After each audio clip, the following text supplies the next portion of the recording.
இது வந்து எலெக்ஷனுக்கு முன்னாடி டிஎம்கே வந்து காங்கிரஸ் கிட்ட கூட்டணி வச்சுக்கும் போது குஷியா எடுக்கப்பட்ட ஒரு வீடியோ இது.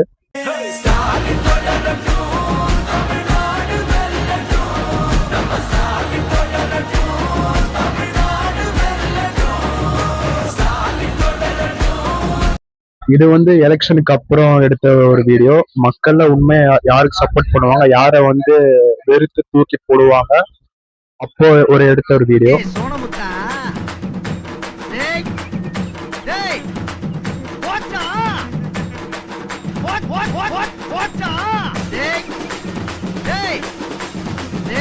அதனால சும்மா இந்த அழுந்து இந்த மாதிரி சீன் போறதெல்லாம் மக்களை ஏத்துக்க மாட்டாங்க. நீங்க உண்மையா மக்களுக்காக உழைச்சிங்க, மக்களுக்காக கூட நிக்கிறீங்க, மக்களுக்கு நல்லது பண்றீங்க, மக்களுக்கு நல்ல முகமா நீங்க இருக்கீங்கன்னா மக்களே உங்களுக்கு வந்து ஓட்டு போட்டு இந்த மாதிரி ஜெயிக்க வச்சு முதலமைச்சரா ஆக்கி விட்டுருப்பாங்க. அதனால நான் என்ன சொல்றேன்னா, இந்த கட்சி தான் வரணும், இந்த கட்சி வரக்கூடாது அப்படிலாம் நான் சொல்ல. உண்மையா எந்த கட்சி மக்களுக்காக உழைக்கிறாங்க, மக்களுக்கு நல்லது பண்றாங்களோ அந்த கட்சி தான் வரணும்னு நான் பார்ப்பேன். நன்றி, வணக்கம்.